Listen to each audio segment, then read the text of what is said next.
உட்காந்து உட்காந்து பேசுறியான்னு கேட்குறாரு அவர். அது அது என்னை பார்த்தா அப்படி தெரியும் உட்காந்து அது வேற ஒன்றும் இல்லை. எனக்கு வந்து கண்ணில் கொஞ்சம் கோளாறு, ஒரு கண்ணு கொஞ்சம் பார்வை கம்மி. அதனால் நடக்கும்பொழுது கொஞ்சம் நிதானமாக நடந்து வருவேன். எனக்கும் எல்வி சண்முகநாதன் டாக்டருக்கும் ரொம்ப நெருக்கம். ஏன்னா அவர் எதில் ஸ்பெஷலிஸ்ட்டோ அதே நோய்க்கு நான் ஒரு நோயாளி. அந்த குளோக்கோமாங்கிற ஒரு இது அது, அதனால் மேற்கொண்டு பாதிக்காமல் அதை தடுத்து வச்சுருக்குறோம். அதனால் அது நடக்கிறத பார்த்துட்டு உட்காந்து பேசுறியா அப்படின்னு கேட்குறாரு அவர். வேறு ஒன்றும் இல்லை. அது முன்னாடி அங்கேயே உட்காந்து பேசலாம்னு தான் நினச்சேன். அங்கே மைக்கு வைக்கிறதுக்கு இடமில்லாத அளவுக்கு வேறு என்ன எல்லாத்தையும் கொண்டு வந்து வச்சு விட்டார்கள். அதுக்கு மேலே மைக்கு வச்சா கீழே விழுந்துடும். அந்த நல்ல ஒரு துரை இருக்காரே, அவர் ரொம்ப இப்படி எதையாவது பண்ணி எங்களை ஏதாவது பண்ணுவார், ஒரு கோமாளி மாதிரி ஆக்கி விட்டுருவார். அந்த மாதிரி அந்த அந்த இங்கே சரி இது ஒரு கௌரவமாக கொடுத்துருக்குறாருன்னு வச்சுங்க. அந்த கிரீடமும் மாலை, அந்த செங்கோல் கிரீடம், இது இங்கே அரை இந்த இடத்த பொறுத்த வரைக்கும் ரொம்ப கௌரவமாக கொடுத்துருக்காருன்னு வச்சுக்கலாம். நாங்கள் நிஜமாவே இந்த செங்கோல் இந்த கிரீடத்தை போட்டுக்கிட்டு அந்த கையில் ஒரு குடையை எடுத்துக்கிட்டு நேராக எங்கள் வீட்டுக்கு போகிறேன்னு வைங்க.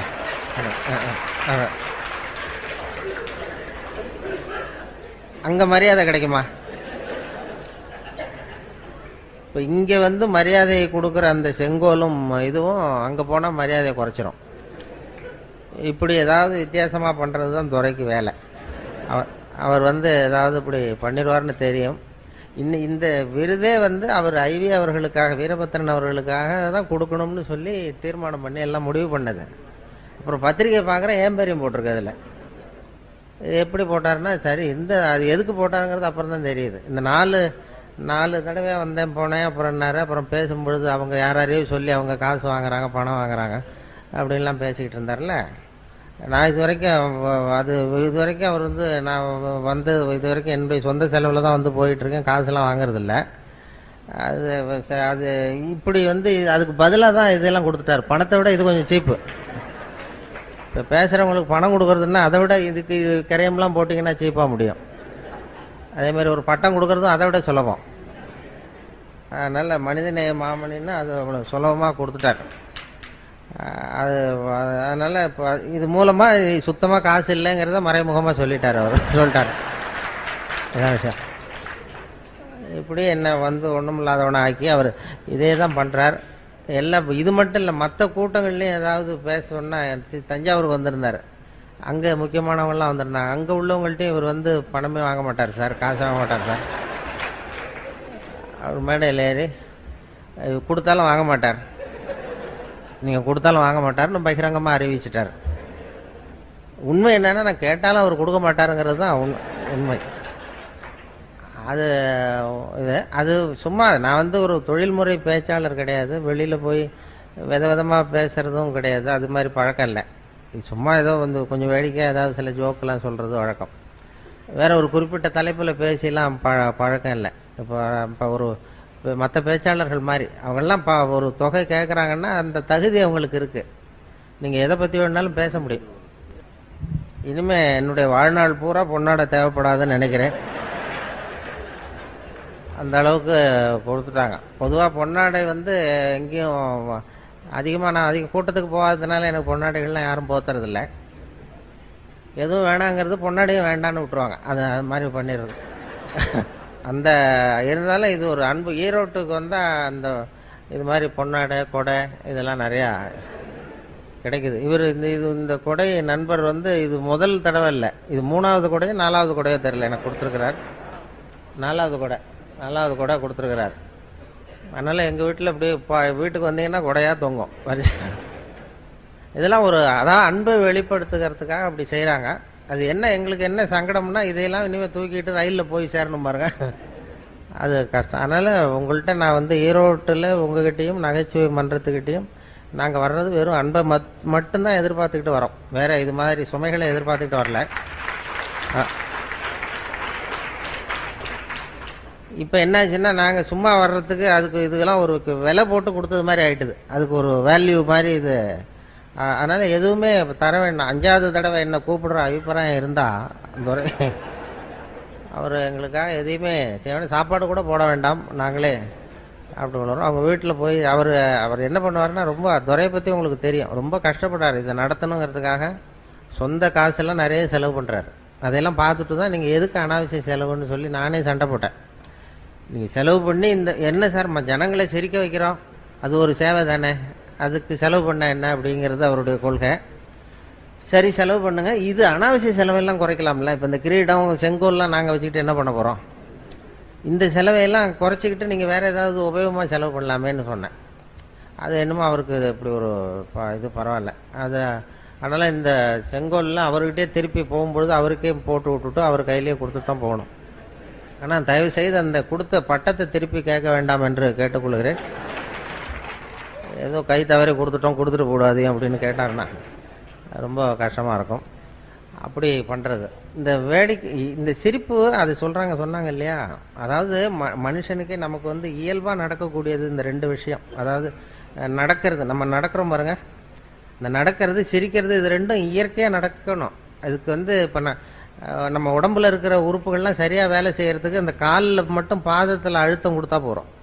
அதுக்காக தான் இந்த பிரகாரத்தில் நடக்கிறது, வெளியில் நடக்கிறதுலாம். அது மனுஷன் வந்து சாதாரணமாக நடக்காமல் இருக்க முடியாது. அதனால் நடந்தால் போதும், உடம்புல இருக்கிற உறுப்புலாம் சரியாக வேலை செய்யுமா. அது எல்லாமே அழுத்தம் வந்து கால் பாதத்தில் போய் முடியுது. அது அப்படி இயற்கை வந்து அப்படி ஒரு அமைப்பை ஏற்படுத்தியிருக்கு. அதாவது பேட்டரி சார்ஜ் பண்ணுறது மாதிரி நடந்தால் போகிறோம். நாம் என்ன பண்ணிவிட்டோம், நடக்கிறதுக்கு பதிலாக வாகனங்களை கண்டுபிடிச்சிட்டோம். சைக்கிளு, காரு, அது இதுன்னு கண்டுபிடிச்சதுனால நடக்கிறது குறைஞ்சி போச்சு. இப்போ இயற்கையாக நடக்க வேண்டிய அந்த நடைங்கிறது இப்போ ஒரு எக்ஸசைஸ் ஆகிட்டுது. அது வந்து ஒரு நடை பயிற்சின்னு கொண்டு வந்துட்டோம். அதுக்கு ஒரு பயிற்சி கொடுக்கணுமா, நான் சாதாரணமாக நடக்கிற வேலை அது ஒரு பயிற்சின்னு கொடுத்து அந்த உடம்பு ஆரோக்கியத்தை காப்பாற்ற வேண்டியிருக்கு. அதே மாதிரி தான் சிரிப்பும் இயற்கையாக நடக்க வேண்டிய ஒன்று. அதுக்கு இப்போ நகைச்சுவை மன்றம்னு ஒன்று ஏற்படுத்தி சிரிப்பை உண்டு பண்ணி உங்களுக்கு இதெல்லாம் பண்ணிக்கிட்டு வேடிக்கை காட்டி ஏதாவது பண்ண வேண்டியிருக்கு. இது சிரிப்புங்கிறது இயற்கையாக நடக்க வேண்டிய ஒரு இயற்கை கொடுத்துருக்கிற ஒரு விஷயம். இப்போ இந்த விலாக தொட்டால் சிரிப்பு வருதுல்ல, அது வந்து இது ஒரு மருத்துவ மையமா. இந்த விலாவில் தொட்டால் ஏன் மனுஷன் சிரிக்கிறாங்கிறத பற்றி ஆராய்ச்சிலாம் பண்ணாங்க. அது ஒருத்தர் ஆராய்ச்சி பண்ணி ஒருத்தர் சொன்னார், அது இந்த இடத்துல இருக்கிற மென்மையான நரம்புகள் அங்கே போய் முடியுது, மூளையில் சிரிப்பை உண்டு பண்ணுற இடத்துக்கு. அதனால் இங்கே வந்து தொட்டோம்னா அங்கே போய் சிரிப்பை உண்டு பண்ணுது. அதனால் விலாவில் மென்மையான நரம்பு வந்து முடியுது, இது தொட்டதும் அந்த செய்தி மூளைக்கு போய் சிரிக்கிறான் அப்படின்னு ஒருத்தர் கண்டுபிடிச்சார். அதுக்கப்புறம் வந்தவர் இன்னொருத்தர் அதை பற்றி தொடர்ந்து ஆராய்ச்சி பண்ணவர் கேட்டார், சரி நான் ஒத்துக்கிறேன், விலாவில் இங்கே தொட்டால் அந்த மென்மையான நரம்புகள் மூளைக்கு போய் சிரிப்பை உண்டு பண்ணுதுன்னு சொல்கிறீங்க, ஒத்துக்கிறேன். அது ஏன் நானே தொட்டுக்கிட்டா ஏன் சிரிப்பு வரலன்னார். அப்போதான் தெரிஞ்சது முதல்ல கண்டுபிடிச்சதும் பொய்ன்னு, தப்புன்னு. இப்போ என்னன்னா இது வரைக்கும் தெரியாத ரகசியம். அது மனுஷனை வந்து இந்த இடத்துல தொட்டா ஏன் சிரிக்கிறாங்கிற ரகசியம் இது வரைக்கும் யாருக்கும் தெரியாது.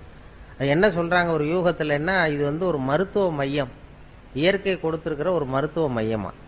இது மாதிரி கிச்சு மூட்டியே நோய்களை குணப்படுத்திக்கலாம் சிரிப்பு உண்டு பண்ணி. இயற்கையாக உடம்புல ஏதாவது இந்த இடத்துல பட்டா சிரிப்பு வந்துடுதுல்ல, அது வந்து அதனால சிரிப்பும் நடையும் வந்து இயற்கையாக நடைபெற வேண்டிய ஒரு விஷயங்கள். அதுக்கு வந்து இப்போ ஒரு பயிற்சி, நடைப்பயிற்சி, அதே மாதிரி சிரிப்பு ஹியூமர் கிளப்பு அதெல்லாம் ஏற்படுத்த வேண்டிய அளவுக்கு நாம் வந்து இறுக்கமாயிட்டோம். மனசு இறுக்கமாயிட்டுது, டென்ஷன் ஆகிட்டுது. அதனால தான் இவங்களுக்கெல்லாம் வேலை. இப்போ 67 மாசமா நடத்த வேண்டியதாக போச்சு பாருங்க. அப்படி பண்ணி சிரிப்பை உண்டு பண்ண வேண்டியிருக்குது. இல்லைன்னா அதுதான் இது வந்து மருத்துவ மையம். மனிதனுடைய விலாப்புறம் வந்து ஒரு மருத்துவ மையம்னு இப்போ ஆராய்ச்சியாளர்கள்லாம் கண்டுபிடிச்சு சொல்கிறாங்க. அதனால சிரிப்பு வந்து இயல்பாக நடக்கணும். அதனால தான் இப்போ பேசிகிட்டு இருந்தோம் டாக்டர்கிட்ட கூட அதை சொன்னாங்கன்னு. அதாவது மனுஷன் வந்து ஒரு குழந்தைகளை பற்றி ஆராய்ச்சிலாம் பண்ணியிருக்கிறாங்க. சின்ன வயசில் நம்ம பிறந்து 6 வாரத்தில் தான் சிரிக்க ஆரம்பிக்கிறோமா. நம்ம பிறந்து 6 வாரம் 1.5 மாதத்துல தான் சிரிக்க ஆரம்பிக்கிறோம். அது வரைக்கும் ஒன்றும் விவரமாக சிரிக்க தெரியாது. அதனால் ஒரு குழந்தை வந்து ஒரு நாளைக்கு 200 தடவை சிரிக்குதான். இதெல்லாம் அதை பற்றி ஆராய்ச்சி பண்ணி டாக்டர்கள், குழந்தை நிபுணர்கள், ஸ்பெஷலிஸ்ட் சொல்கிறாங்க. ஒரு குழந்தை வந்து ஒரு நாளைக்கு 200 தடவை சிரிக்குது. நம்மெல்லாம் 15 தடவை சிரிக்கிறோமா. அப்படியே குறைச்சிக்கிட்டே வந்தாச்சு. அதனால தான் இப்போ ஹார்ட் அட்டாக்லாம் வருதுன்னு இப்போ கண்டுபிடிச்சிருக்கிறாங்க. 200 தடவை சிரிக்க வேண்டிய குழந்தைத்தனம் அப்படியே குறைஞ்சி போய் கொஞ்சம் கொஞ்சமாக குறைச்சிட்டு வருது. சிரிப்புக்கு வந்து ஜோக்கே தேவைப்படாது. நான் சொன்னல இயல்பான விஷயம்னு, சிரிப்புக்கு ஜோக்குன்னு ஒன்று தேவையே படாது. அது வந்து இந்த நம்ம காலங்காலமாக சிரிப்பு வந்து சிறைப்பட்டு போயிருக்குதான் நம்ம உடம்புல. எப்படின்னா, ஒரு முதலாளிக்கு முன்னாடி தொழிலாளி சிரித்தா மரியாதை குறைச்சல், ஒரு வாத்தியாருக்கு முன்னாடி பையன் சிரித்தா மரியாதை குறைச்சல், ஒரு அதிகாரிக்கு முன்னாடி பியூனு சிரிச்சா மரியாதை குறைச்சல், இப்படி சொல்லி சொல்லி சிரிப்புங்கிறது மரியாதை குறைவான செயல்னு போதிக்கப்பட்டு வந்திருக்கிறோம். அதனால சிரிப்புங்கிற அந்த செயல் வந்து சிறைப்பட்டு போச்சாமா. நான் இப்போ என்னன்னா மரபு ரீதியாவே ஜெனட்டிக்காவே நாம சிரிச்சா யாராவது தப்பா நினைப்பாங்களோ அப்படின்னு நினைக்கிற அளவுக்கு நம்ம வந்துட்டோம். அப்படி சிறைப்பட்டு இருக்கிற சிரிப்பை வெளியில கொண்டு வர்றதுக்கு ஜோக்குன்னு ஒரு சாவியை போட வேண்டியிருக்கு. ஒரு சாவியை போட்டு திறந்து விட்டு அந்த சிறைப்பட்டு இருக்கிற சிரிப்பை வெளில கொண்டு வர வேண்டியிருக்குதான். இதான் இப்ப நடக்குது. வேற சிரிப்புக்கும் ஜோக்குக்கும் சம்பந்தமே இல்லை. சொல்லப்படுகிற ஜோக்குக்கும் சிரிப்புக்கும் உங்களுடைய இயல்பான சிரிப்புத்தன்மையை வெளியில கொண்டு வர்றதுக்கு ஜோக்குங்கிறது ஒரு சாவியா உபயோகப்படுது. இதுதான் இப்போ ஆராய்ச்சியாளர்கள்லாம் கண்டுபிடிச்சிருக்கிறது. வேற சிரிப்புக்கு வந்து ஜோக்கு தேவைப்படாதுங்கிறத எப்படி நிரூபிக்கிறதுன்னா, வெறும் சத்தமே கூட சிரிப்பு உண்டு பண்ணும். ஒரு குழந்தை தொட்டில படுத்திருக்கு, அதுகிட்ட போய் இப்படி கையை தட்டுங்க சிரிக்கும். அது என்ன ஜோக்காது? வெறும் ஒரு தட்டுறோம், கையை தட்டுறோம், அந்த வெறும் சத்தம் வந்து சிரிப்பை உண்டு பண்ணுதில்ல, அதுதான் இயல்பு தன்மை, நம்மளுடைய இயல்பான தன்மை. ஒரு ரோஜா பூவை பார்த்தா சிரிப்பு வரணும், ஒரு வெளிச்சத்தை பார்த்தா சிரிப்பு வரணும், ஒரு சத்தத்தை கேட்டா சிரிப்பு வரணும், ஒரு குருவி கத்துறதை பார்த்தா சிரிப்பு வரணும். இப்படி சிரிச்சுக்கிட்டு இருந்த நாம இப்போ ஒரு ஹியூமர் கிளப்னு ஒன்று வச்சு ஜோக்கெல்லாம் சொல்லி சிரிக்க வைக்கிறது அவ்வளவு முயற்சி பண்ண வேண்டியிருக்கு. அந்த அளவுக்கு இறுகி போச்சு மனசு. அதனாலதான் ஹார்ட் அட்டாக் வருதுன்னு சொன்னேன். ஒரு சத்தம், ஒரு குழந்தைகிட்ட கிளுகிழப்பை ஆட்டுங்க, ஒரு குழந்தை மூஞ்சிக்கிட்ட சிரிக்குது, கிளுகிழப்பை சத்தம் அது சிரிக்கும். ஆனா அதே கிளுகிழப்பை ஒரு தாத்தா மூஞ்சிக்கிட்ட ஆட்டுங்க, கோவம் வந்துடும், அடிக்க வந்துடும். ஏதாவது குச்சி கிடந்தது மாதிரி கூட இருந்துன்னா எடுத்து குத்தி விடுவாரு. ஏன் அப்படி இருந்தவர் அப்படி ஆயிட்டாரு. சின்ன வயசுல ஒரு கிளுகிழப்ப சத்தத்துக்கு சிரிச்சவர் அதே கிளுகிழப்ப சத்தத்துக்கு கோவப்படுற அளவுக்கு மாறி போயிட்டார். இப்படி இந்த மாற்றம் வரப்படாதான். வயசான காலத்திலே கிளுகிழப்பை ஆட்டினா சிரிக்கணும். அப்படி இருந்தா அவருக்கு ஹார்ட் அட்டாக் வராது. எதுக்கு சொல்றேன்னா, இப்ப இங்க வந்திருக்கிற பெண்கள்லாம் வீட்டுல ஒரு கிளுகிழப்பை வாங்கி வச்சுங்க. இனிமே வீட்டுக்காரர் கோபமா வந்தாருன்னா முகத்திட்ட போய் அப்படி இப்படி ஆட்டி பாருங்க. அவர் சிரிச்சுட்டாருன்னு வைங்க, பயப்படவே வேண்டாம். அவர் இயல்பு தன்மை மாறாம இருக்காருன்னு அர்த்தம். நீங்க கிளுகிழப்பை ஆட்டினது டென்ஷன் ஆயிட்டாருன்னு வைங்க, உடனே இசிஜி எடுத்து பார்க்கணும். அது ஏதாவது இருதயத்தில் கோளாறு இருக்கான்னு பார்க்கணும். நம்ம பேசிக்கிறதுக்கு வேடிக்கையா இருக்கே தவிர இதெல்லாம் ஆராய்ச்சியாளர்கள் சொல்ற உண்மைதான். அதை பத்தி ஆராய்ச்சி பண்ணிட்டு சொல்றாங்க, ஹார்ட் அட்டாக் வர்றதுக்கே காரணம் அந்த இயல்பான சிரிப்புத்தன்மை குறைஞ்சதுதான். அதனாலதான் அந்த தன்மையை மறுபடியும் உண்டு பண்ற பெரிய முயற்சியில தான் இது மாதிரி நகைச்சுவை மன்றங்கள்லாம் இப்ப ஈடுபடுத்திருக்கு. இப்ப எல்லா இடத்துலயும் நகைச்சுவை மன்றம் ஆரம்பிச்சுட்டாங்க. சென்னையில வந்து இன்கம் டாக்ஸ் ஆபீஸ்ல நகைச்சுவை மன்றம், இப்படி போலீஸ் ஸ்டேஷன், அங்கங்கன்னு எல்லா ஆபீஸ்லயும் நகைச்சுவை மன்றம்னு ஆரம்பிச்சு அதை ஏதாவது எங்களுக்கு கொஞ்சம் சிரிப்பு உண்டு போகும், கொஞ்சம் கிச்சு மூட்டிட்டு போங்க சார்ங்கிறது மாதிரி அப்படியேதான் பண்ணிட்டு இருக்கிறாங்க. இப்ப நான் 4 வருஷமா இங்க வந்துகிட்டு இருக்கிறேன். ஒரு 2 பேருக்கு சிரிப்பு வர மாட்டேங்குது இந்த ஊர்ல. இங்க வந்து பேசி, ஆனா எனக்கு வரமாட்டேங்குது ஒண்ணு. இன்னொன்னு, இந்த நகைச்சுவை மன்ற தலைவர் ராஜவேலுக்கு வரமாட்டேங்குது. இது என்னன்னு தெரியல. எங்க 2 பேருக்கும் உபதேசம் பண்றமே தவிர எங்களுக்கு சிரிக்க தெரியல. அது அதனால நாங்களும் அப்பப்ப செக் பண்ணிக்கிறது நல்லது. இசிஜி எல்லாம் எடுத்து பாத்துக்கணும். அது அப்படி அந்த சிரிப்பு. அதான் இவர் கேட்டாரு, சுரதான்னு ஒரு கவிஞர் இருந்தார்ல, சுரதா, அவரும் நானும் ஒரு மேடையில் இருக்கும் பொழுது இப்படி பேசிட்டு இருந்தோம். அப்ப எல்லாரும் வந்து கேட்டாங்க, ஏன் சார் நீங்க என்னமோ பேசுறீங்க, நீ சிரிக்க மாட்டேங்கிறிய அப்படின்னு என்கிட்ட வந்து, ஏன் உனக்கு சிரிப்பு வரமாட்டேங்குதான்னு கேட்டார் இவர் சுரதா என் பக்கத்துல இருந்து. ஆமாங்க சார், நான் பேசுறேன், எனக்கு வரமாட்டேங்குது, நான் என்ன பண்றது அப்படின்னு. நீ அப்படி இருக்கிறது தான் நல்லது. ஏன் பொடிமட்டை தும்மக்கூடாது அப்படின்னாரு. பொடியை போடுறவன் தான் தும்மணுமே தவிர பொடிமட்டை தும்மக்கூடாது. அதனால நீ சிரிக்காம இரு. அவர் இந்த ஓமை கவிஞர் இல்லையா, அதை அப்படியே அழகா அப்படி சொன்னார். அதுல இருந்து நான் ரொம்ப புடிவாதமா சிரிக்கிறது இல்லைன்னு முடிவு பண்ணிட்டேன். அப்படி அந்த இயல்பான தன்மையிலேருந்து நம்ம மாறக்கூடாதுங்கிறது ரொம்ப முக்கியம். அது இப்ப நம்ம எத்தனையோ எல்லாரும் ஏதோ வேலையில இருக்கீங்க, எத்தனையோ துறைகளில் ஈடுபட்டிருக்கீங்க. ஆனா அந்த அந்த இயல்பு தன்மை மாறாம வச்சுக்கணுமா. அதாவது சிரிக்கிறதுக்கு சந்தர்ப்பம் வந்ததுன்னா சிரிச்சிடணும், அதுக்காக டென்ஷன் ஆகக்கூடாது. அதுதான் வாழ்க்கையில சுகமா இருக்கிறது வழி. ஏன்னா குழந்தை தன்மை தான் இருக்கு. குழந்தைத்தனமா நடக்கப்படாதான். ஆனா குழந்தை தன்மைங்கிறது இருந்துகிட்டே இருக்கணுமா.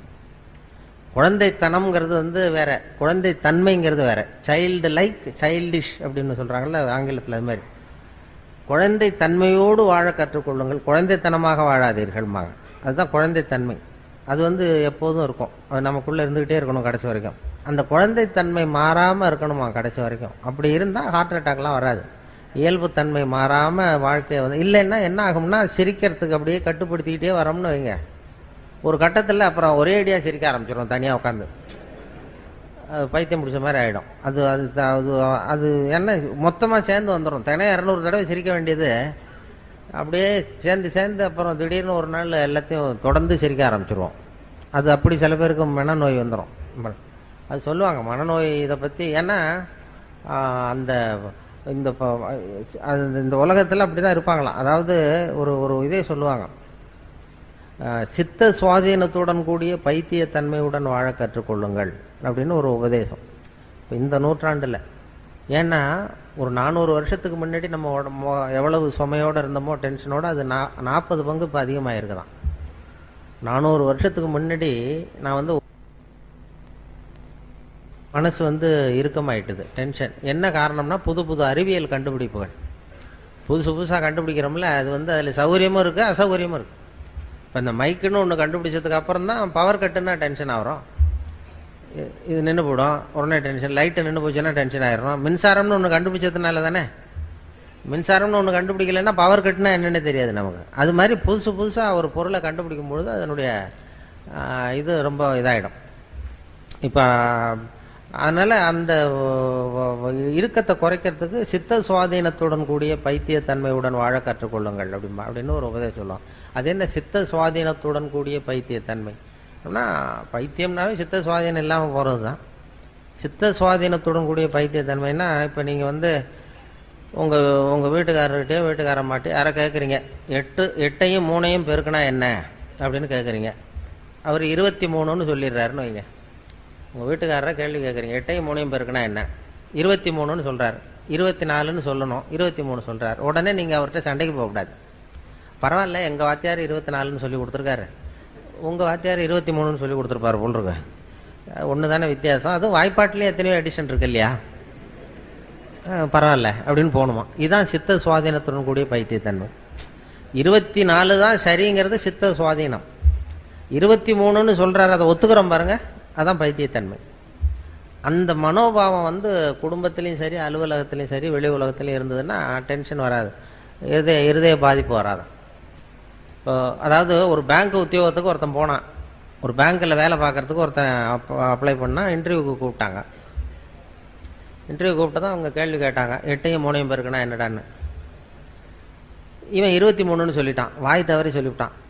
பேங்க்கில் உத்தியோகம், இன்டர்வியூ போகல சொல்லணும்ல கரெக்டாக, 23ன்னு சொல்லிட்டான். வெளில வரும்பொழுது யோசித்தான், ஆஹா இது ஒரு சின்ன கணக்கு, 8 × 3 8ஐயும் 3ஐயும் பெருக்குனா என்னன்னு கேட்டாங்க, நம்ம 24 பதிலாக 23ன்னு சொல்லிவிட்டோம் வாய் தவறி.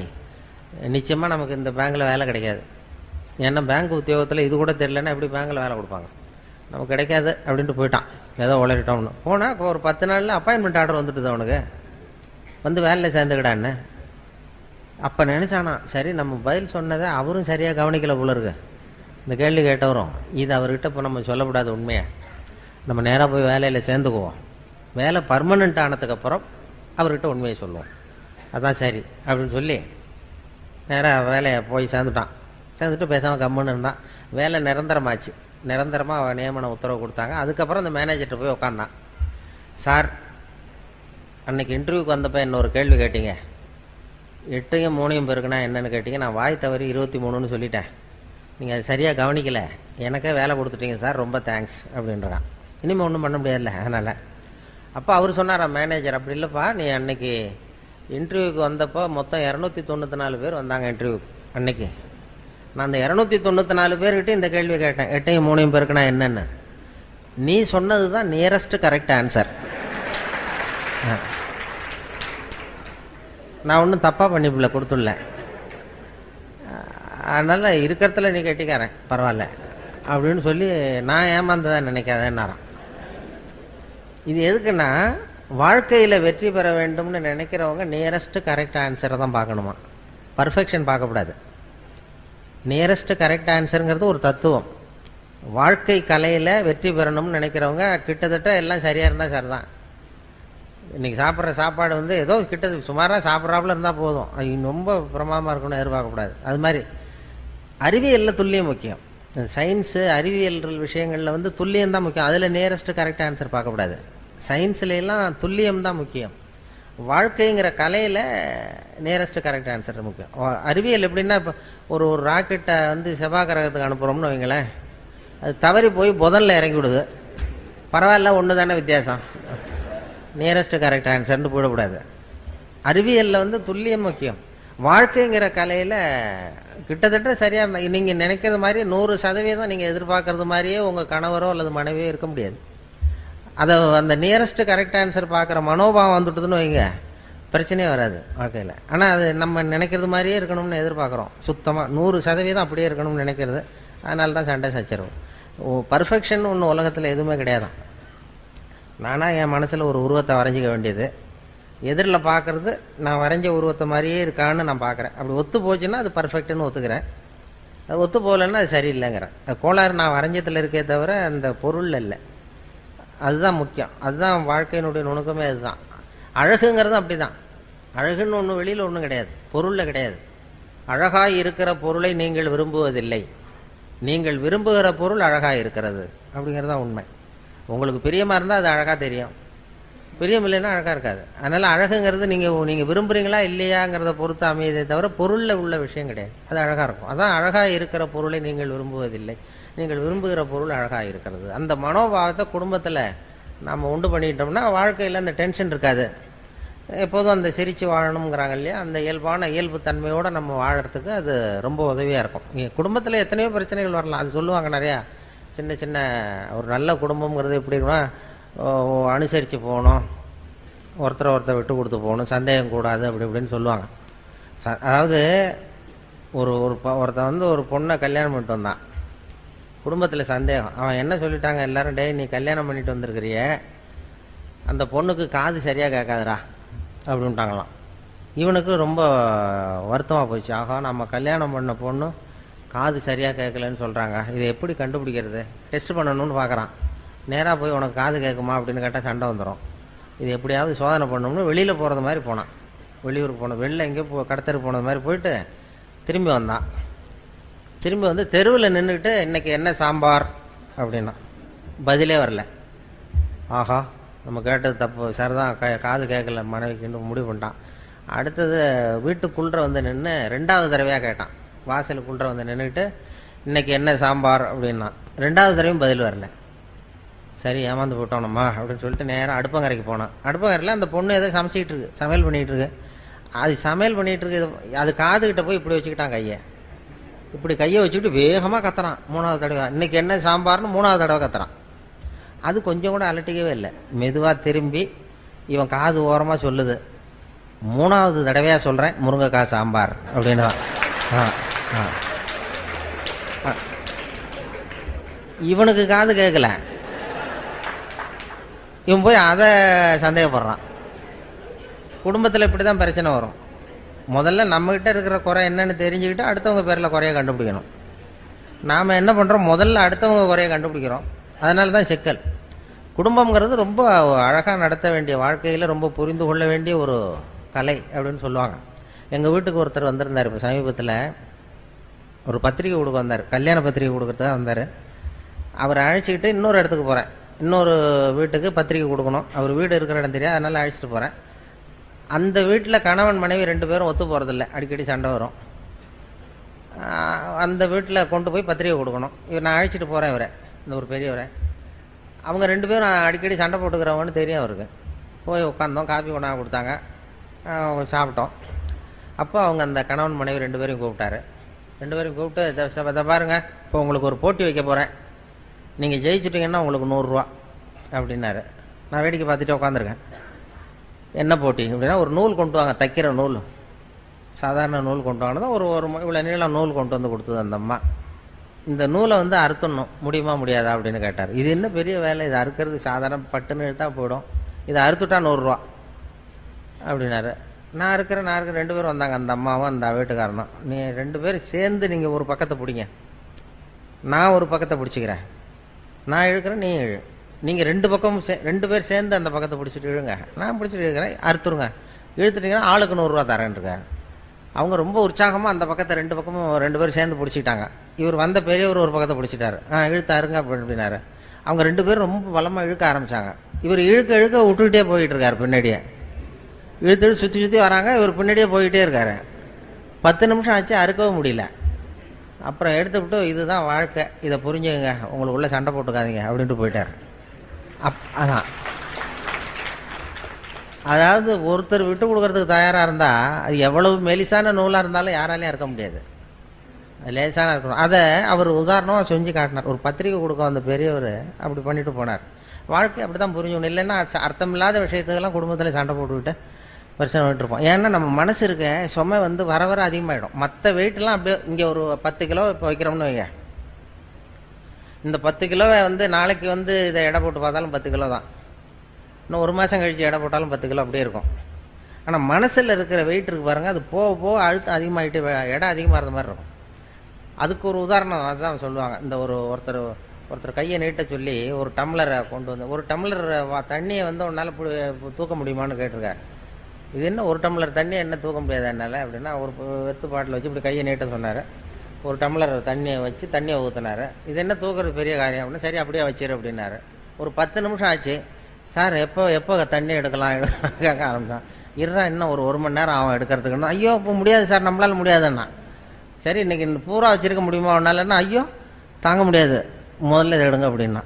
இந்த வெயிட்டு அதே தான், வெயிட்டில் கூடலை, ஆனால் அதை தாங்க முடியல பாருங்கள். அதுதான் அந்த மனசு பண்ணுற. மனசில் வந்து ஒரு சுமை வந்து வச்சுட்டோம்னா அது வர வர அதிகமாகிறது மாதிரி ஒரு பாவனையை உண்டு பண்ணும். அப்பப்போ இறக்கி வச்சிடணும். அது மனசில் எதையும் இறக்கி வச்சுக்கிட்டு இருக்கக்கூடாது, அப்பப்போ இறக்கி வச்சுக்கோ. அந்தந்த நேரத்தில் அதை சுமக்கலாம்னு சொல்கிறேன். மனசை வந்து சுமக்கவே கூடாதான். குழந்தைகள்லாம் மனசை சுமக்கிறது இல்லை, அதனால தான் அது ஜாலியாக இருக்குது. 200 தடவை சிரிக்குதுன்னா அதெல்லாம் மனசை சுமக்கிறது இல்லை, நம்ம மனசை சுமந்துக்கிட்டு இருக்கிறோம். ஒரு ரயிலில் ஒருத்தர் போனார், ஒரு மூட்டையை தூக்கிட்டு ரயிலில் போய் ஏறி உட்காந்துருக்காரு. ஏறி உட்காந்ததும் ரயில் புறப்பட்டுது. இவன் தலையிலேயே மூட்டையை வச்சுட்டு உட்காந்துருக்கான். எதிர்த்தாப்பில் இருக்கிறவருக்கு சொல்லிருக்காரு, ஏன் ரயில் தான் புறப்பட்டுது, மூட்டையை இறக்கி வை, உன் ஸ்டேஷன் வந்ததும் தலையில் தூக்கி வச்சுட்டு நீ இறங்கி போகலாம், இப்போ இறக்கி வச்சுருன்னு இருக்காரு. அப்போ இவன் சொன்னானா, அதெல்லாம் வேண்டாம், என் சுமையை நான் சுமந்துக்கிறேன், என்னை மட்டும் ரயில் சுமந்தா போதும் நானும். இப்படி தான் நம்ம இப்போ பண்ணிகிட்டு இருக்கோம்மா. இப்போ அவன் பண்ணுறத நினைக்கும் போது நமக்கு சிரிப்பு வருது இல்லை.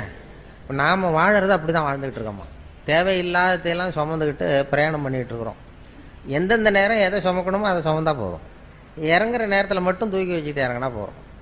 அப்பப்போ அந்தந்த சுமையை சுமந்தா போதும். எல்லாத்தையும் ஒரே நேரத்தில் சுமந்துக்கக்கூடாது. நம்ம ஈரோடு துறை மாதிரி போட்டு எல்லாத்தையும் போட்டு இழுத்து போட்டுக்கிட்டு இன்றைக்கி எங்களுக்கு சாப்பாட்டையும் கவனிக்கணும், அதையும் கவனிக்கணும், இதையும் கவனிக்கணும்னு போட்டுக்கிட்டு 3 நாள் ஆச்சான் அவர் தூங்கி. அப்படி இது பண்ணக்கூடாது. முதல்ல அது மாதிரி மனசு வந்து அப்படி நம்மளை ஏமாற்றும். மனசை வந்து அந்த அளவுக்கு மனசை வந்து புரிஞ்சுக்கணுமா, அதை கட்டுப்படுத்தக்கூடாது. மனசை வந்து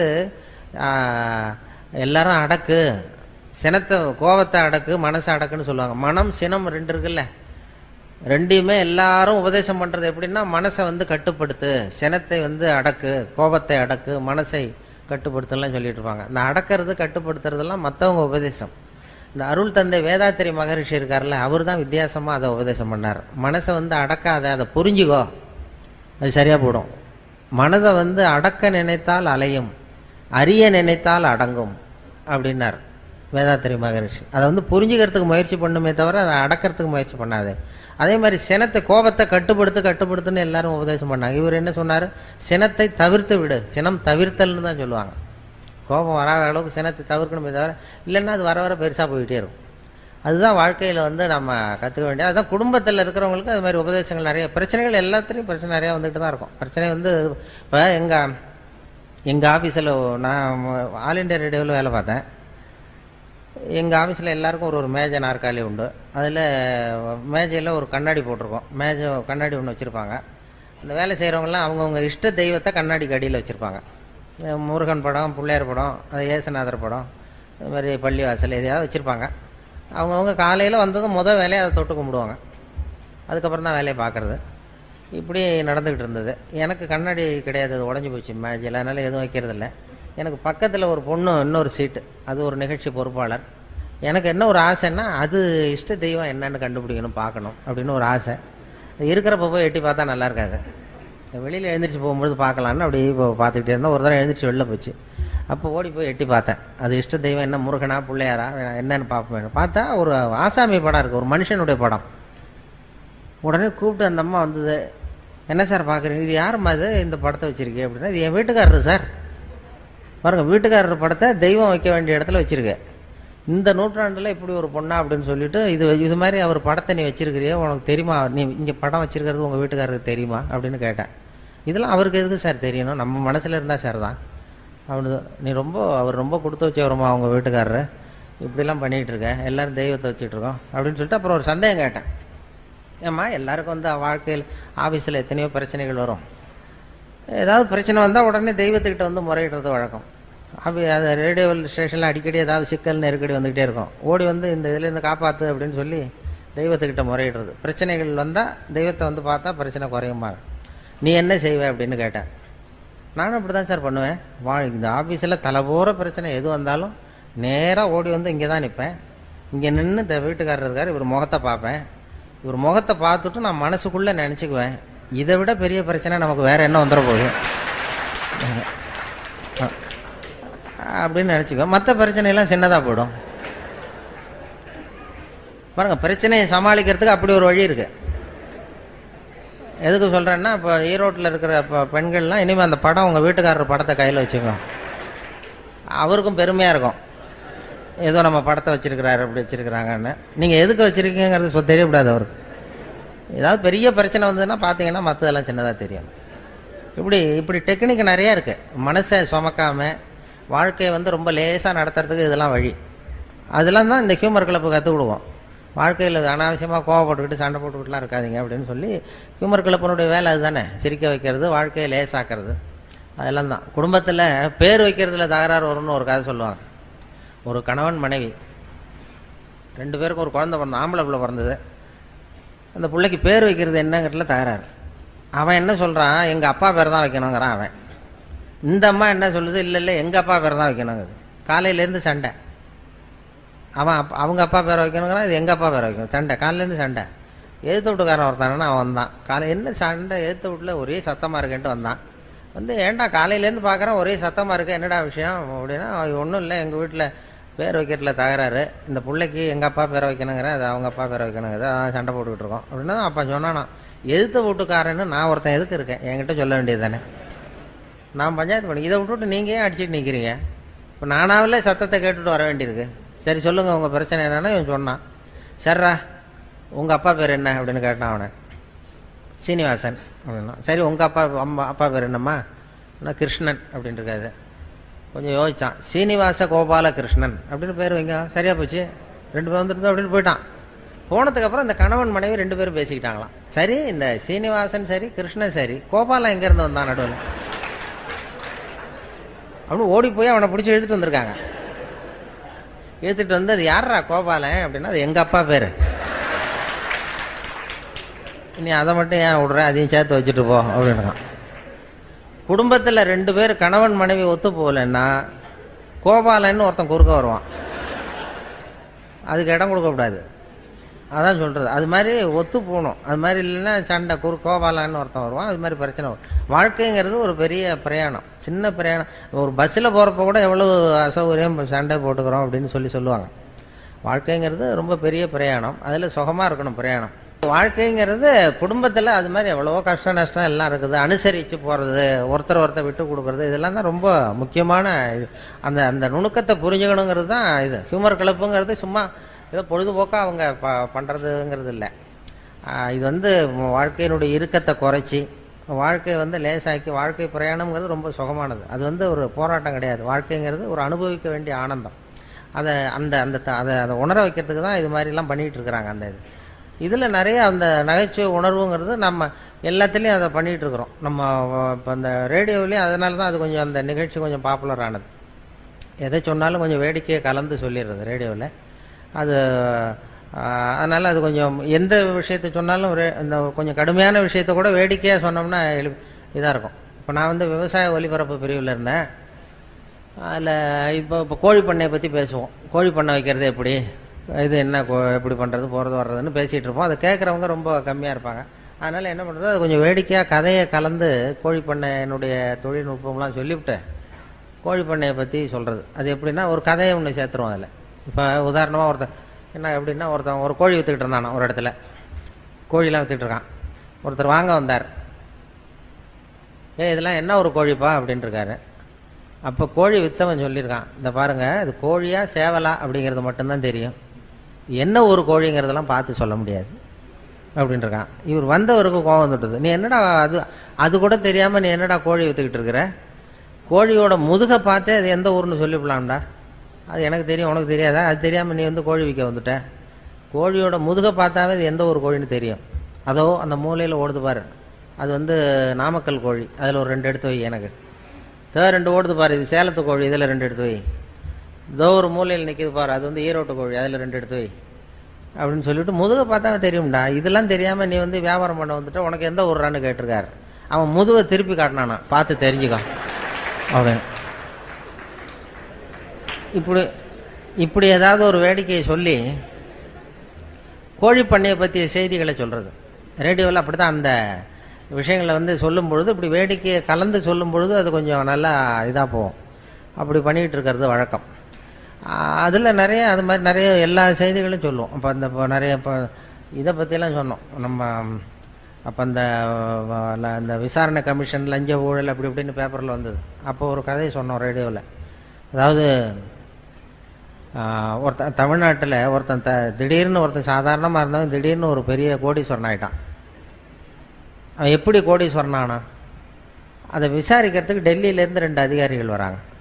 2 பேர் வந்தான்.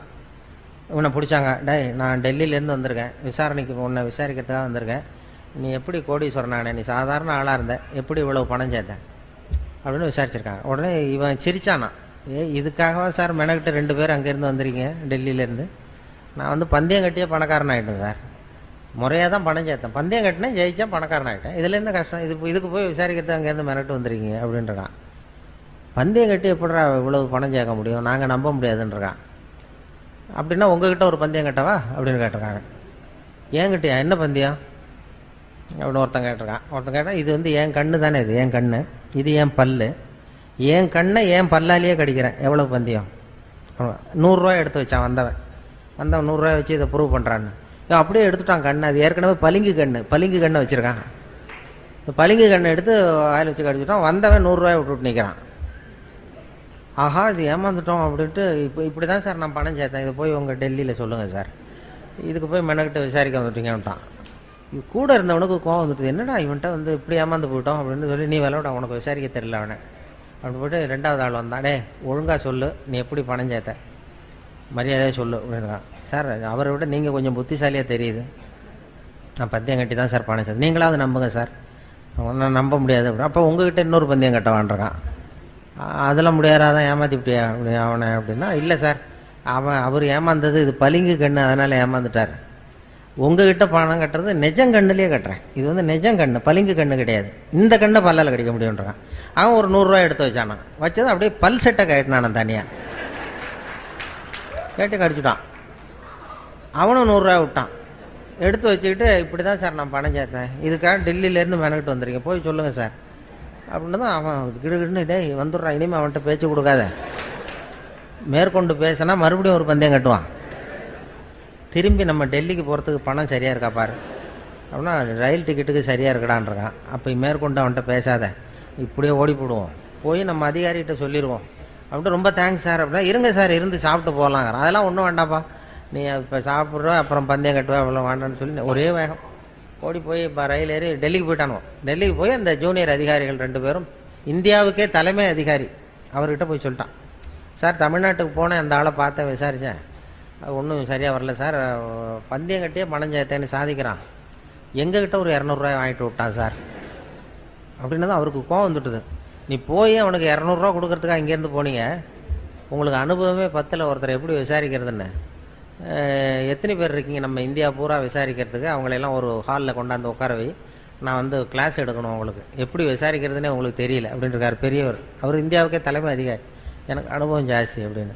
சரி இன்னும் 30 பேர் இருக்கோம் சார் அப்படின்னா 30 பேரையும் ஒரு ஹாலில் உட்கார வச்சு அந்த பெரியவர் வந்து உட்காந்துருக்காரு. ஒரு ஆள் தமிழ்நாட்டுக்கு போய் அந்த ஆளையும் கூப்பிட்டுட்டு வாங்க, வர்ற வரைக்கும் அவன்கிட்ட பேச்சு கொடுக்காதீங்க, யாரும் பந்தயம் கட்டுவான், பேசாமல் கொண்டு வா அப்படின்னு வந்து ஒரு ஆள் பிடிச்சி எடுத்துகிட்டு போட்டான். அவனை மேடையில் அவர் நிற்கிறார் பெரியவர், பக்கத்தில் அவன் நிற்கிறான், எதிரில் அந்த ஜூனியர் அதிகாரிகள் 30 பேர், அவங்களுக்கு முன்னாடி இவர் விசாரிக்கிறார், ஏன்பா எப்படி பணம் சேர்த்த, என்கிட்ட சொல்லு, நான் இந்தியாவுக்கே தலைமை அதிகாரி, எனக்கு வந்து அதிகாரங்கள் ஜாஸ்தி, எனக்கு அனுபவமும் ஜாஸ்தி, என்கிட்ட உண்மையை சொன்னீங்கன்னா உன்னை வந்து அப்ரூவர் ஆக்கிடுவேன், தண்டனையே இல்லாமல் பண்ணிடுவேன், இல்லை தண்டனையை குறைச்சி கூட கொடுக்கலாம், அதனால் எனக்கு அதிகாரம் இருக்குது, என்கிட்ட உண்மையை சொல்லு, நீ எப்படி பணம் சேர்த்த அப்படின்னு கேட்டார். அப்போ அவன் சொன்னானா, சார் நீங்கள் எல்லாத்துக்கும் எல்லாரை விட அனுபவம் ஜாஸ்தியாக இருக்குது, அதனால் நீங்களாவது நம்புங்க சார், நான் பந்தயம் கட்டி தான் பணம் சேர்த்தேங்கிறாங்க. நம்ப முடியாதான்ட்டு இருக்காரு. அப்போ உங்ககிட்ட ஒரு பந்தயம் கட்டவா அப்படின்றாங்க தலைமை அதிகாரி. என்னடா என்னட்ட அதெல்லாம் வேண்டாம்டா, எங்கள் ஆளை ஏமாற்றிப்பிட்டியா அப்படின்ட்டுருக்காரு. வேண்டாம் சார், உங்கள் ஆளை ஏமாத்தினது வேற, அது வந்து என் உடம்பை பற்றின ரகசியம், என் கண்ணு பளிங்கு கண்ணுங்கிறது அவருக்கு தெரியாது, ஏமாந்துட்டார். என் பல்லு வந்து பல் செட்டு கட்டியிருக்கேங்கிறது அவருக்கு தெரியாது, அதனால் ஏமாந்தார். இப்போ நான் உங்ககிட்ட பந்தயம் கட்டுறது உங்கள் உடம்பை பற்றின ரகசியம், என் உடம்பை பற்றி வேண்டாம் அப்படின்னா. என் உடம்புல என்னடா ரகசியம்னு இருக்கார் அவர். ஒன்றும் இல்லை சார், இப்போ முதுகில், உங்கள் முதுகில் இடுப்புக்கிட்ட 1 ரூபா அகலத்துக்கு கருப்பாக ஒரு மச்சம் இருக்குது, உண்டா இல்லையா அப்படின்றான். இல்லைன்னு தெரியும் அவருக்கு. இல்லைடா அப்படின்ட்டுருக்காரு. நேற்று வரைக்கும் இல்லை சார், இந்த வினாடி இருக்குது, இந்த நிமிஷம் இருக்குது, மச்சம் இருக்குது அப்படின்னா. இதை நீ நிரூபித்து காட்டுறான்னு 100 ரூபா எடுத்து வச்சார் இந்த பெரிய. இவனும் 100 ரூபா வச்சான். சட்டையை கட்டி காட்டினார், மச்சம் இல்லை, ஏமாந்துட்டான். இவன் ஏமாந்து போயிட்டான்.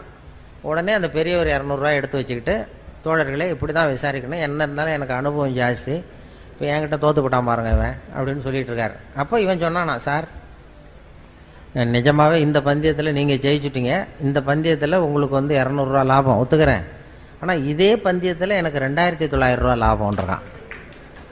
என்னடா பண்ண அப்படின்ட்டுருக்காரு. உங்களுக்கு தெரியாமல் இந்த 30 பேர்கிட்டையும் தனித்தனியாக ஒரு பந்தயம் கட்டியிருக்கேன். என்ன பந்தயம்டா கட்டினேன்னு கேட்டிருக்காரு. அது ஒன்றும் இல்லை சார், உங்கள் எல்லாரும் முன்னாடியும் உங்கள் மேலதிகாரியை சட்டையை கேட்ட வைக்கிறேன் அதுக்கு பண்ண. அவன் கூட்டம் வந்துட்டேன் சார் அப்படின்னு தான் அவர் அசந்து போயிட்டார். உடனே சாரை கொண்டு போய் பக்கத்தில் ஒரு ரூமில் உட்கார வைங்க, இனிமேல் அவர்கிட்ட யாரும் பேசாதீங்க அப்படின்னு சொல்லிவிட்டு, அப்புறம் வந்து தோழர்களே இனிமேல் யாரும் தமிழ்நாட்டு பக்கம் விசாரிக்க போகாதீங்க, நீங்கள் போகிறதுனா மத்திய பிரதேசம், உத்தரப்பிரதேசம், இப்படி ஏதாவது ஒரு பிரதேசத்துக்கு போங்க, தமிழ்நாட்டுக்கு போய் விசாரிக்க போனால் விசாரிக்க போனவனும் பணத்தை கொடுத்துட்டு வர வேண்டியிருக்கு அப்படின்னு சொன்னார்னு சொல்லி சொன்னோம். இது பத்திரிகையில் வந்த சில முக்கியமான செய்திகளை வச்சுக்கிட்டு வேடிக்கையை கலந்து ரேடியோவில் சொன்ன ஒரு செய்தி. ரொம்ப சீரியஸாக அமலாக்க பிரிவுலாம் வந்து போய்கிட்டு இருந்த நேரத்தில் கடுமையான விஷயத்தை அந்த நகைச்சுவையை கலந்து வேடிக்கையாக சொல்லும் பொழுது அது ரொம்ப சுலபமாக ரீச் ஆகிட்டுது. அதை யாரும் அப்படியே செய்தி அப்படியே ஒளிபரப்புறதுக்கு தடையாக இருக்கும். அது பெரிய சிக்கல்லாம், சட்ட சிக்கல்லாம் வரும். இந்த நகைச்சுவையை கலந்து கதையாக சொன்னதும் இதில் யாரும் சட்ட பிரச்சனையை உண்டு பண்ண முடியல. அதுதான் அந்த சிரிப்புக்கு நகைச்சுவைக்கு உள்ள மரியாதை. அது எவ்வளோ பெரிய கடுமையான விஷயமா இருந்தாலும் இப்படி வேடிக்கையாக கலந்து லேசாக சொல்லிவிடலாம். அப்படி ஒரு வேல்யூ உண்டு அதுக்கு. அதனால தான் அது மாதிரி அந்த நகைச்சுவை உணர்வை வளர்க்கணுங்கிறது தான் நகைச்சுவை மன்றத்தினுடைய நோக்கங்கிறது. அதனால் இப்போ இது எப்படி முடிக்கிறதுன்னு பார்த்தேன். அதுக்கு இன்னும் அறிகுறி இது வரைக்கும் தெரியலையே அப்படின்னு பார்த்தேன். இப்போ தான் 2-3 பேர் கொட்டாய் விட ஆரம்பிச்சிருக்கீங்க. அதனால் முடிக்க வர்றது நல்லதுங்கிறது ஒரு அறிகுறி. ஏன்னா அது சொல்லுவாங்க, அந்த சகிப்புத்தன்மைக்கு ஒரு எல்லை உண்டு இல்லையா. சகிப்புத்தன்மைன்னு ஒன்று இருக்குது. சர்வதேச சகிப்புத்தன்மை ஆண்டுன்னு ஒன்று கொண்டாடினாங்க. சகிப்புத்தன்மை, அதுக்கு ஒரு கதை சொல்கிறது உண்டு. ஒரு டாக்டர் இது மாதிரி இருந்தால், டாக்டருக்கு ரூமுக்கு வெளியில் வரிசையாக பெஞ்சு போட்டிருந்தான். 40 பேர் உட்காந்துருக்கான் டாக்டரை பார்க்கறதுக்கு. 40 பேர் சட்டையை கட்டி சுருட்டி வச்சுருக்கான் பக்கத்தில், மேல் சட்டையை. 40 பேர் வாயிலே 40 தெர்மாமீட்டர் இருக்குது. தெர்மாமீட்டரை வாயில் வச்சுட்டு அப்படியே உட்காந்துருக்கான் எல்லாரும், 40 பேரும் யூனிஃபார்மாக. அப்போ ஒருத்தன் விரல் ஆணி அடிச்சிருக்கான், இதில் காலண்டர் மாட்டுறதுக்கு விரலில் சுத்தியல் பட்டு போச்சு, நசுக்கி போச்சு. உடனே வந்து, சிஸ்டர் இந்த விரலில் ஏதாவது மருந்து வைங்கன்றிருக்கான். மருந்து அது நீ சட்டை கேட்டு அப்படின்ட்டுருக்க அந்த அம்மா. இல்லை இது விரல் தானேன்ருக்கான். இல்லை எல்லாரையும் பாரு. எல்லாம் சட்டையை கட்டிட்டு உட்காந்துருக்கு. சரி உட்கார் அப்படின்னு சட்டையை கேட்டினா. உட்காந்தான். வாயை அப்படின்னு திறந்தது தெர்மாமீட்டர் வச்சுட்டு ஓடி போச்சு. இப்போ விரலை பார்த்துக்கிட்டே தெர்மாமீட்டர் வாயில் வச்சுட்டு யோசிக்கிறான், இது எதுக்கு தெர்மாமீட்டர் வச்சு பார்க்குறாங்க.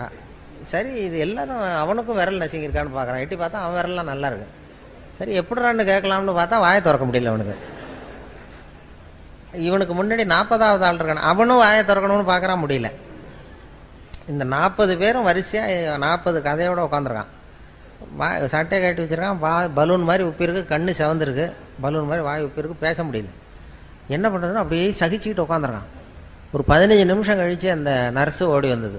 நர்ஸு ஓடி வந்து எல்லா தெர்மாமீட்டரும் எடுத்துக்கிட்டு அவங்கவுங்க பேர் எல்லாத்தையும் குறிச்சிக்கிட்டு அப்படியே போய் அப்புறம் போய் டாக்டர் ரூமுக்கு ஓடி போச்சு. அதுக்கப்புறம் இவன் ஆரம்பித்தான், இந்த 41வது ஆள். உலகம் ரொம்ப கெட்டு போச்சுப்பா, எதுக்கு தெர்மாமீட்டர் வச்சு பார்க்குறதுன்னு ஒரு விவசாயம் இல்லாமல் போச்சு. விரலை நசுக்கிட்டு வந்திருக்கிறேன், இதுக்கெல்லாம் தெர்மாமீட்டர் வச்சு பார்க்குறாங்க. ரொம்ப அக்கிரமம், அநியாயம், இதுக்கெல்லாமா சட்டையை கேட்டு சொல்கிறேன், நான் விட போகிறதில்ல, இது உண்டு இல்லைன்னு பார்க்க போகிறேன்னு கத்துறான். அப்போ இந்த 40வது ஆள் சொன்னான் பொறுமையாக, இந்த பாருப்பா, இது சர்வதேச சகிப்புத்தன்மை ஆண்டு, சகிப்புத்தன்மையை இந்த இடத்துல தான் நீ கற்றுக்கணும். இது மாதிரிலாம் ஒரு அசட்டுத்தனமாக இது மாதிரிலாம் துள்ளாத, கொஞ்ச நேரம் மரியாதையாக வாழை சுட்டிட்டு உட்கார், இப்படிலாம் கத்தாத அப்படின்றான் நம்ம 40வது ஆள். அப்படி சொன்னதும் இவனுக்கு இன்னும் கோவம் வந்துட்டுது. நீ எனக்கு இவ்வளவு புத்தி சொல்றியடா, நீ எதுக்கடா வந்தேன்னு கேட்டிருக்கான். நான் தபால் கொடுக்க வந்தவையா?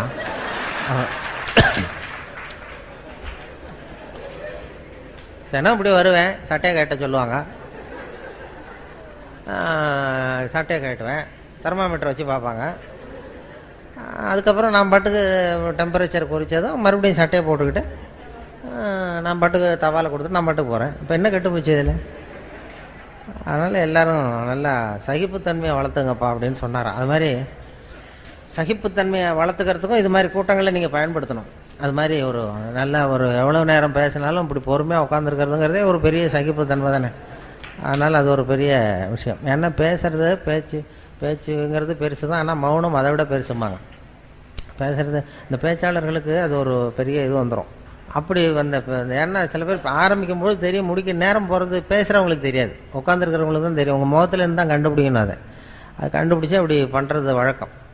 ஏன்னா சுருக்கமாக இப்போ எதையும் பேசுகிறவங்க எழுதுகிறவங்க தேவைக்கு அதிகமாக வளர்த்தாதீங்க அப்படின்னு பேராசிரியர் கல்கி சொல்லுவார். அதாவது ரேடியோ ஸ்டேஷன் ஆரம்பித்த காலத்தில் அவர் வந்து பேசியிருக்கார், கல்கி வந்து பேசியிருக்கார் ரேடியோவில். அது இன்னும் பதிவு பண்ணி வச்சுருக்காங்க சென்னையில். அதில் அவர் சொல்கிறார், தேவைக்கு அதிகமாக எதையும் வளர்த்தாதீங்க எழுதுகிறவங்க பேசுகிறவங்க அப்படிங்கிறதுக்கு ஒரு உதாரணம் ஒன்று சொல்கிறார்.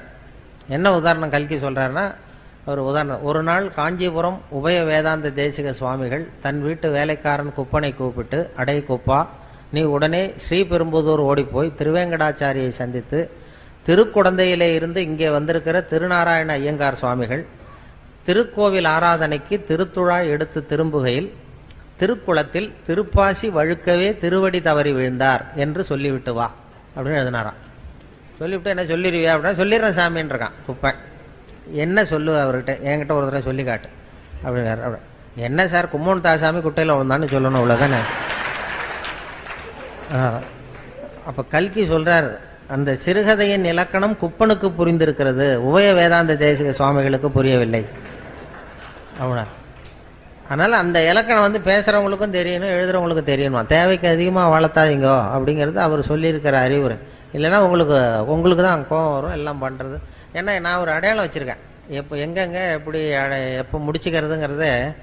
என்னை வந்து சென்னையில் இந்த எல்கேஜி யூகேஜி பிள்ளைங்கள்ட்ட கூப்பிட்டு போய் பேச விடுவாங்க. யூகேஜி எல்கேஜி பிள்ளைங்க அங்கே போய் காக்கா கதை நரி கதை ஏதாவது சொல்லிகிட்டு இருப்பேன். அப்போ அவங்க பொறுமை இழக்கிறது எப்போன்னு எப்படி கண்டுபிடிப்பேன்னா, அடையாளம், அந்த வரிசையில் இருக்கிறவன் தரையை கீறுவான் லேசா அப்படி, இல்லைன்னா பக்கத்தில் இருக்கிறவன ஒரு குத்து குத்துவான், ஒரு பென்சிலால் குத்துவான்.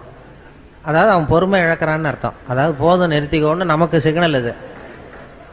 இல்லைன்னா அம்மா ஞாபகம் வந்துட்டுது, அல்லது பிள்ளைக்கு பசி வந்துட்டுது, அல்லது அம்மா ஞாபகம். அதனால் குழந்தைகளுக்கு அதுக்கு மேலே வளர்த்துறது, அதை வச்சு முடிச்சுக்குவேன். அது ஒரு அழகான அடையாளம். அது அந்த குழந்தைகள்கிட்ட பேசும்பொழுது, இப்போ ஸ்கூலில் பேசும்பொழுது, ஹைஸ்கூல்லாம் கொட்டாய் விடுவாங்க, ஒரு 10 பேர் வாயை திறக்கிற வரைக்கும் பார்க்குறது முடிச்சுடுறது. காலேஜ்னால் விசில் அடிப்பாங்க, அந்த கடைசியிலேருந்து விசில் வரும், தான் முடிச்சுக்கோ இதுதான் மரியாதை அப்படின்னு அர்த்தம். அதுக்கு அப்படி ஒரு இது, அதுக்கு ஒவ்வொன்றுக்கு சிக்னல்.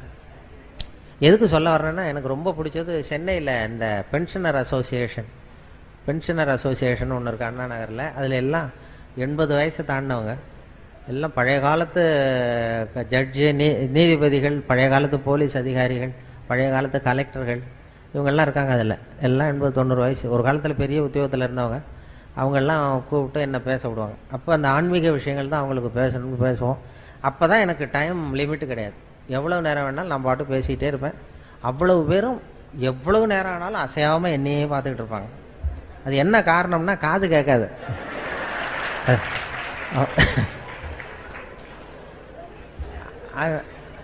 நான் ஏதோ அவங்க ரொம்ப பிரியமாக கேட்குறாங்க போல் இருக்குன்னு பேசிகிட்டு இருக்கிறது.